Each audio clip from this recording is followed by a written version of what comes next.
Hello दोस्तों, कैसे हैं आप सभी। आज से हम आपके लिए एक साइंस की सीरीज चलाने वाले हैं। इस सीरीज में आपको टॉप मोस्ट इम्पॉर्टेंट साइंस के क्वेश्चन कराए जाएंगे और साइंस के 100 क्वेश्चन हम कहाँ से लेके आए हैं, एसएससी के एग्ज़ाम से लेके आए हैं। कहाँ से? एसएससी के एग्ज़ाम से लेकर आए हुए हैं। एसएससी में आप जानते हैं कि लेवल थोड़ा हाई रहता है, अच्छे क्वेश्चंस रहते हैं। इसी वजह से ऐसे क्वेश्चंस अन्य एग्ज़ामों में भी बहुत इम्पॉर्टेंट रोल निभाते हैं। इसीलिए आप इस क्लास को बिल्कुल मिस मत करिए और आगे आने वाली हमारी जितनी भी साइंस की वीडियो हैं सब ऐसे ही इम्पॉर्टेंट क्वेश्चनों पर बेस्ड होंगे। आप उनको लगातार करते रहिए। निश्चित रूप से आपको प्रत्येक एग्ज़ाम में फ़ायदा होने वाला है, क्योंकि साइंस एक ऐसा विषय है जो सामान्य ज्ञान में बहुत क्रूशियल रोल निभाता है। कम से कम आपको कुछ नहीं तो 5-6 क्वेश्चन तो हर एग्ज़ाम में मिलते हैं, और ख़ास तौर से बायो में तो आपको 3 से 4 क्वेश्चन तो मिलने ही मिलने हैं। तो हर एग्ज़ाम में कम से कम आपको 10 नंबर अगर पाने हैं तो आपका जो है साइंस देके जाएगा। और इस गारंटी लेता हूँ, मैं गारंटी लेके कहता हूँ कि इन्हीं 100 प्रश्नों में से आपको वो प्रश्न देखने को मिलेगा। जब आप एग्ज़ाम में बैठेंगे तो इन्हीं में से आपको प्रश्न मिल रहे होंगे। तो चलिए बढ़ते हैं आज हमारे पहले प्रश्न की ओर। पहला प्रश्न हमारा कह रहा है, निम्नलिखित में से किस विटामिन को साइनोकोबालामीन भी कहा जाता है? साइनोकोबालामीन। अब इसके नाम में देखिए, कोबालामीन, मतलब इसके नाम में कोबाल्ट आया हुआ है। तो ऐसा कौन सा विटामिन है जिसमें कोबाल्ट पाया जाता है? वो है हमारा विटामिन B12। इसमें एक प्रश्न ये भी बनता है कि किस विटामिन में कोबाल्ट पाया जाता है? तो कोबाल्ट नामक तत्व किस में पाया जाता है? विटामिन B12 में। किसमें? विटामिन B12 में। इसको क्या कहते हैं? इस विटामिन को साइनोकोबालामीन भी कहा जाता है। किसको? विटामिन B12 को। ठीक है, अब आगे देखते हैं कि और विटामिन जो हैं हमारे, जैसे B1 को क्या कहते हैं, B6 को क्या कहते हैं और B3 को क्या कहते हैं। तो हम देखते हैं कि B12 को तो साइनोकोबालामीन कहा जाता है, B12 को साइनोकोबालामीन कहा जाता है। तो B1 को भी क्या कहते हैं? B1 को थायमीन कहते हैं। B1 को थायमीन कहते हैं। बहुत इंपॉर्टेंट ये विटामिन है और इनके ये जो नाम है ये विभिन्न परीक्षाओं में पूछे गए हैं, इसीलिए इनको आपको ध्यान से पढ़ना है। विटामिन B6 को क्या कहते हैं? पायरिडॉक्सिन कहते हैं। क्या कहते हैं? पायरिडॉक्सिन। B3 को क्या कहते हैं? नियासिन कहते हैं। और कमेंट बॉक्स में बताइए कि विटामिन A को क्या कहते हैं। कमेंट बॉक्स में छाप दीजिए जल्दी से कि विटामिन A को क्या कहते हैं। चलिए अगले प्रश्न पे आते हैं। अगला प्रश्न हमारा क्या है? अगला प्रश्न है, निम्नलिखित में से कौन विटामिन C का से सर्वाधिक प्रचुर है? मतलब किसमें विटामिन C सर्वाधिक पाया जाता है? तो विटामिन C आप जानते हैं कि जो भी हमारे खट्टे फल होते हैं उनमें विटामिन C पाया जाता है। सेब में विटामिन A पाया जाता है, गाजर में A पाया जाता है, दूध में तो कई तरह के पोषक तत्व पाए जाते हैं, इसको संतुलित आहार कहते हैं। आंवला हमारा खट्टा फल होता है, इसमें विटामिन C प्रचुर मात्रा में पाया जाता है। क्या पाया जाता है? Vitamin C। लेकिन अब ऐसे क्वेश्चन तो लगभग सबको पता होते हैं कि विटामिन C तो बहुत, आंवला हो गया आपका, संतरा हो गया, नींबू, इसमें विटामिन C पाया जाता है। तो कॉमन क्वेश्चन है।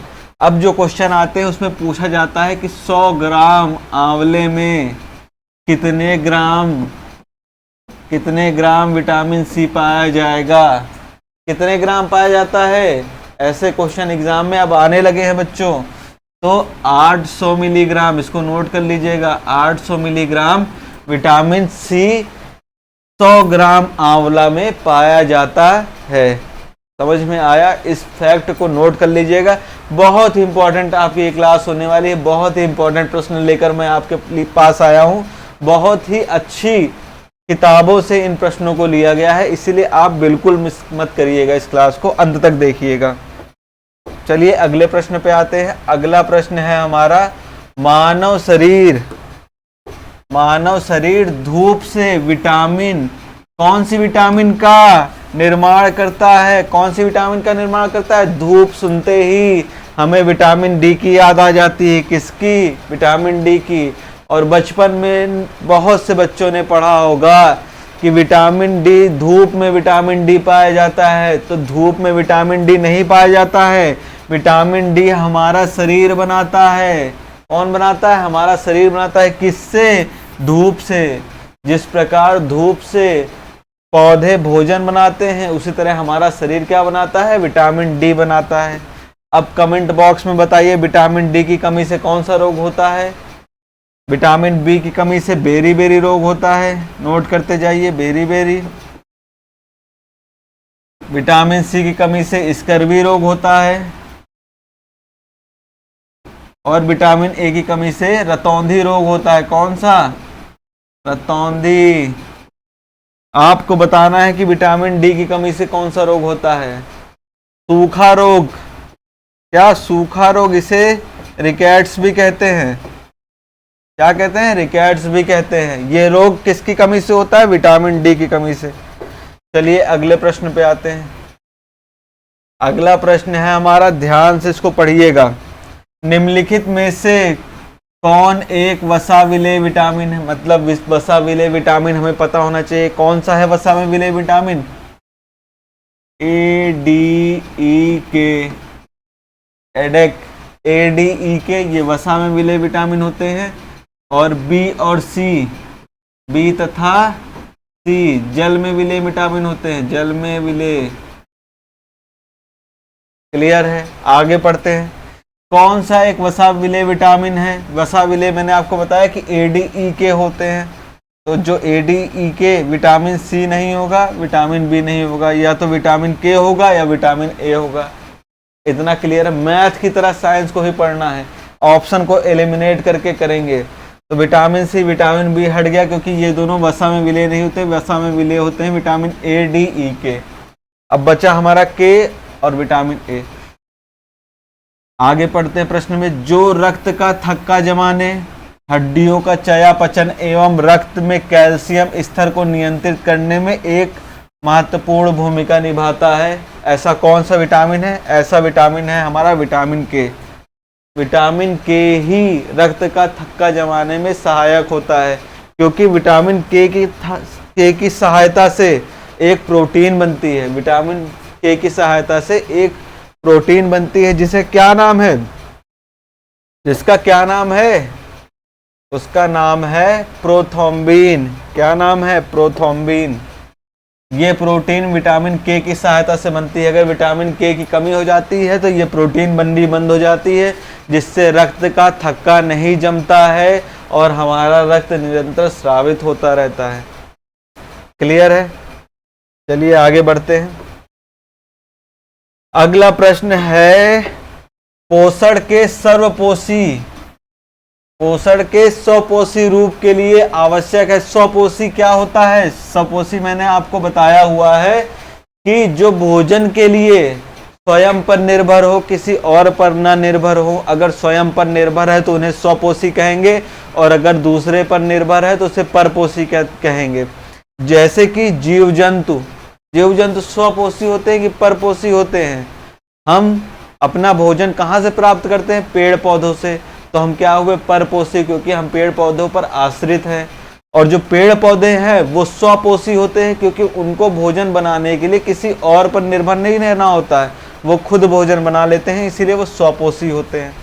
तो यहाँ पर पूछा गया है स्वपोषी रूप के लिए क्या होना आवश्यक है। अब पौधे भोजन कैसे बनाते हैं? पौधे भोजन कार्बन डाइऑक्साइड, जल जिसको पानी कहते हैं, और क्लोरोफिल और सूर्य का प्रकाश, ये चार चीज होना जरूरी है जिससे पौधे अपना भोजन बनाते हैं। ये तो सभी को पता होगा। प्रकाश संश्लेषण की प्रक्रिया में पौधे इन सब का अवशोषण करते हैं और क्या रिलीज करते हैं? कौन सी गैस रिलीज करते हैं? ऑक्सीजन गैस रिलीज करते हैं, जो हम जीव जंतु ऑक्सीजन गैस को ग्रहण करते हैं और क्या छोड़ते हैं? Carbon dioxide. चलिए अगले प्रश्न पे आते हैं।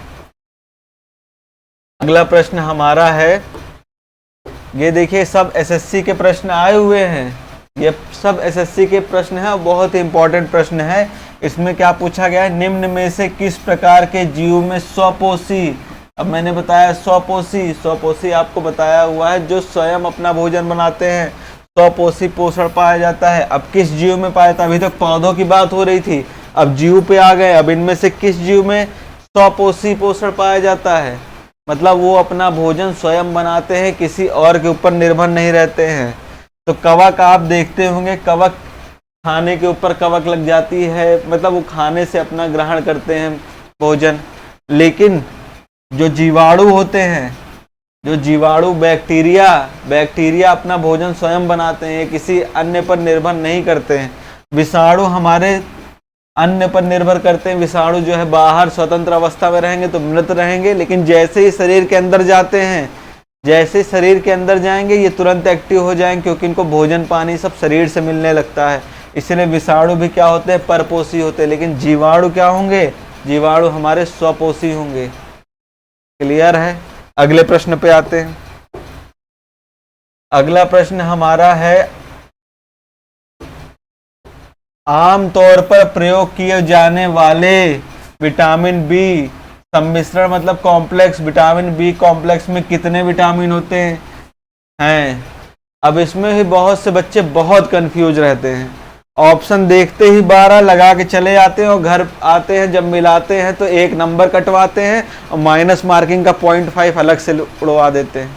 ऐसा नहीं करना है। क्वेश्चन को पढ़ना है ध्यान से और उसको समझ के करना है।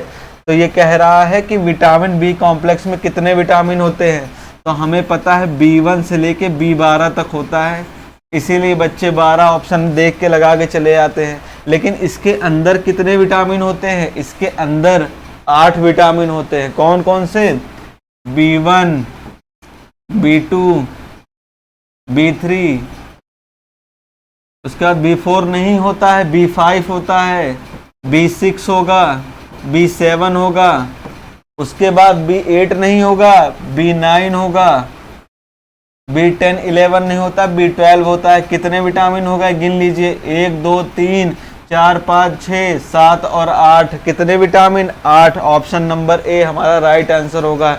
विटामिन बी कॉम्प्लेक्स में कितनी तरह के विटामिन होते हैं? 8 तरह के विटामिन होते हैं। इसको नोट कर लीजिएगा, बहुत इंपॉर्टेंट क्वेश्चन है। इंपॉर्टेंट का साइन आगे लगा दीजिए, बहुत इंपॉर्टेंट क्वेश्चन है, बहुत लोगों को नहीं पता होता है।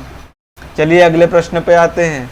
अगला प्रश्न भी इंपॉर्टेंट है और मैंने अभी इसको आपको बताया है कि इसका आंसर भी मैंने आपको पहले ही प्रश्न में बता दिया था। निम्नलिखित में से पानी में घुलनशील विटामिन कौन सा है?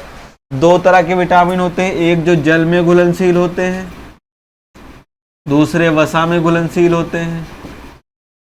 कौन कौन से विटामिन जो जल में घुलनशील होते हैं? मैंने आपको बताया हुआ है कि बी और सी, विटामिन बी और सी जल में घुलनशील होंगे और ए, डी, ई, के ये 4 विटामिन किस में घुलनशील होंगे? वसा में। यहाँ क्या पूछा है? जल में घुलनशील विटामिन, तो कौन सा है? बी या सी? बी सी में कोई आया हुआ है? हाँ, vitamin C. Option number C हमारा राइट आंसर होगा। विटामिन सी हमारा जल में घुलनशील विटामिन है। क्लियर है? नोट कर लीजिए, याद करते जाइए साथ में, या कान में ईयरफोन लगा के केवल वीडियो सुनते रहिए, केवल वीडियो सुनते रहिए। बस आपको कुछ नहीं करना, केवल सुनते रहिए, आपको एकदम सारी चीजें याद हो रही होंगी। इसी क्लास में याद करते जाना है और एक बार परीक्षा के पहले रिवाइज कर लीजिएगा, गारंटी के साथ है आपको कंफर्म याद हो जाएगा, कहीं और जाने की जरूरत ही नहीं पड़ेगी। चलिए अगले प्रश्न पे आते हैं। अगला प्रश्न भी इंपॉर्टेंट प्रश्न है, ऐसे ही प्रश्न एग्जाम में पूछे जाते हैं। प्रोटीन को कितने अमीनो एसिड से इकट्ठा किया जाता है? बहुत से लोगों को अमीनो एसिड नहीं पता होता है कि होता क्या है। अमीनो एसिड जो होता है उसी से मिलकर कौन बनता है? प्रोटीन बनता है। किससे? अमीनो एसिड से मिलकर प्रोटीन बनेगा। अमीनो एसिड प्रोटीन की इकाई कही जाती है। कहीं कहीं ये भी प्रश्न आता है कि प्रोटीन की इकाई क्या है? प्रोटीन की इकाई अमीनो एसिड है। और कितने अमीनो एसिड से प्रोटीन बनता है? 20 प्रकार के अमीनो एसिड मिलकर प्रोटीन का निर्माण करते हैं। ठीक है, नोट कर लीजिए इसको, इंपॉर्टेंट प्रश्न है ये। अगले प्रश्न पे आते हैं। ये देखिए 20 प्रकार के अमीनो एसिड से 20 प्रकार के अमीनो एसिड से एक सेट का निर्माण होता है, एक सेट प्रोटीन का निर्माण होता है। ठीक है, चलिए अगले प्रश्न पे आते हैं।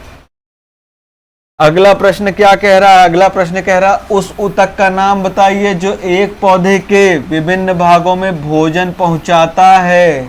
भोजन पहुंचाता है मतलब कि जड़ों से, ये मान लीजिए एक पेड़ है, जड़ों से जो भोजन ऊपर पहुंचाए, कहाँ पहुंचाए? ऊपर, तो उसे क्या कहेंगे? जाइलम। जड़ों से जो जल और खनिज लवण को ऊपर पहुंचाता है उसे कहते हैं जाइलम, और जो नीचे लेके आता है, जो पत्तियों में हमारा भोजन बनता है, उसको लेके नीचे कौन आता है? फ्लोएम। ऊपर जाए तो जाइलम, नीचे आए तो फ्लोएम। तो यहाँ किसकी बात हो रही है? भोजन। भोजन पत्तियों में बनता है, पत्तियों से नीचे आता है, तो कौन लेके आएगा? फ्लोएम लेके आएगा। कौन? फ्लोएम। ऑप्शन नंबर सी हमारा राइट आंसर होगा। क्लियर है? नोट करते जाइए। अगले प्रश्न पे आते हैं। अगला प्रश्न कह रहा है निम्नलिखित में से कौन सा एक विषाणु से होने वाला रोग नहीं है? एग्जाम में हम यही नहीं देख पाते हैं, जो नहीं लिखा होता वही नहीं देख पाते हैं, बाकी सब देख लेते हैं। तो हमें ये देखना है कि विषाणु से होने वाला रोग नहीं है। एड्स आप जानते हैं कि इसका वायरस का नाम क्या होता है? HIV। ये वायरस से होने वाला रोग है। इबोला वायरस का नाम आपने सुना होगा, जीका वायरस का नाम सुना होगा, लेकिन प्लेग का वायरस नहीं होता है। प्लेग हमारा किससे होता है? बैक्टीरिया से, जीवाणु से होता है प्लेग। ठीक है, तो इसका option number C right answer होगा। नोट करते जाइए। अगले प्रश्न पे आते हैं। अगला प्रश्न है हमारा जीवन की मूल इकाई से संबंधित प्रश्न है। डीएनए मुख्य रूप से कोशिका के किस भाग में संग्रहित होता है? मतलब डीएनए किस भाग में कोशिका के पाया जाता है? डीएनए कोशिका के किस भाग में पाया जाता है? आप देखते होंगे कोशिका के, जो हमारी कोशिका होती है इसके बीच में यहाँ पर एक केंद्रक होता है। केंद्रक होता है, इसी केंद्रक में डीएनए पाया जाता है। इसी केंद्रक में क्या पाया जाता है? डीएनए। और कुछ डीएनए हमारा माइटोकांड्रिया में भी पाया जाता है। माइटोकांड्रिया यहाँ ऐसे होता है, यहाँ पर भी कुछ डीएनए पाया जाता है जिसे माइटोकांड्रियल डीएनए कहते हैं। क्या कहते हैं? Mitochondrial DNA. तो इसका क्या आंसर होगा? मुख्य रूप से कहाँ पाया जाता है? केंद्रक, जिसको न्यूक्लियस कहते हैं। ऑप्शन नंबर डी हमारा राइट आंसर होगा। डीएनए हमारा न्यूक्लियस केंद्रक में पाया जाता है। ठीक है, आगे बढ़ते हैं। ये देखिए वही चीज लिखी हुई है। अब बताइए माइटोकांड्रिया, जिसको कोशिका का पावर हाउस क्या कहते हैं? कोशिका का पावर हाउस। क्योंकि जितनी भी एनर्जी हमारे सेल कोशिका को जरूरत होती है वो हमें कौन देता है? वो माइटोकांड्रिया देता है। इसी के अंदर एटीपी के फॉर्म में जितनी भी एनर्जी कोशिका में बनती है, एटीपी के फॉर्म में माइटोकांड्रिया में बनती है। इसलिए से कोशिका का पावर हाउस भी कहते हैं। क्या कहते हैं? कोशिका का पावर हाउस। क्लियर है? अब माइटोकांड्रिया शब्द किसके द्वारा दिया गया था ये बताना है। इंपॉर्टेंट क्वेश्चन है, आया भी हुआ है एग्जाम में कि माइटोकांड्रिया शब्द किसके द्वारा दिया गया था। तो ये option number B Carl Benda थे। कार्ल बेंडा ने 1898 ईस्वी में माइटोकांड्रिया को माइटोकांड्रिया नाम दिया था। उसकी खोज तो पहले ही हो चुकी थी, लेकिन नाम माइटोकांड्रिया किसने दिया? कार्ल बेंडा ने दिया। जेई सॉल्ट ने पोलियो का टीका खोजा। पोलियो का टीका खोजा था। सॉल्ट ने टीका खोजा। और चार्ल्स लेवरन ने बताया, क्या बताया था? कि मलेरिया जीवाणु से, मलेरिया प्रोटोजोआ से होता है। किससे होता है? प्रोटोजोआ से। ये भी इंपॉर्टेंट क्वेश्चन है, आ जाता है एग्जाम में कि मलेरिया किससे होता है? प्रोटोजोआ से। अगले प्रश्न पे आते हैं। अगला प्रश्न कह रहा है कोशिका के आत्मघाती बैग क्या होता है? कोशिका का आत्मघाती बैग मतलब ये एक थैली होती है, आत्मघाती थैली होती है, इसमें जो भी चीजें होती हैं वो खुद को नष्ट कर लेती हैं। तो ये कौन सा होता है आत्मघाती थैली? लाइसोसोम्स को कहते हैं। किसको कहते हैं? लाइसोसोम्स को कहते हैं। माइटोकांड्रिया को मैंने बताया पावर हाउस कहते हैं, माइटोकांड्रिया को पावर हाउस कहते हैं। और राइबोसोम्स को क्या कहते हैं? Protein factory. क्या कहते हैं? Protein factory. क्यों? क्योंकि इसमें प्रोटीन का संश्लेषण होता है। किसका? प्रोटीन का। Ribosomes protein factory. आत्मघाती थैली, आत्मघाती बैग, लाइसोसोम्स। अगले प्रश्न पे आते हैं। देखिए आ गया अगला प्रश्न वही। प्रोटीन संश्लेषण के लिए जिम्मेदार निम्नलिखित में से कौन सी कोशिकीय संरचना है? कौन से में प्रोटीन का संश्लेषण होता है? तो मैंने आपको बताया है कि राइबोसोम्स को क्या कहते हैं? Protein factory. Protein factory ribosomes को कहते हैं। इसी में प्रोटीन का संश्लेषण होता है। किसमें? राइबोसोम्स में। क्लियर है? तो ये थे हमारे आज के टॉप 15 क्वेश्चन। 15 क्वेश्चन हम कर चुके हैं। कल मैं आपके लिए 15 क्वेश्चन लेके आऊँगा। ऐसे ही हम रोज़ 15 क्वेश्चन को कर रहे होंगे और आने वाले 10 दिनों में हम 150 प्रश्नों की श्रृंखला को पूरा करेंगे। ये बहुत ही इंपॉर्टेंट प्रश्न होने वाले हैं, आपको किसी न किसी एग्ज़ाम में ज़रूर दिखेंगे। मिलते हैं अपने अगले वीडियो में, तब तक के लिए जय हिंद।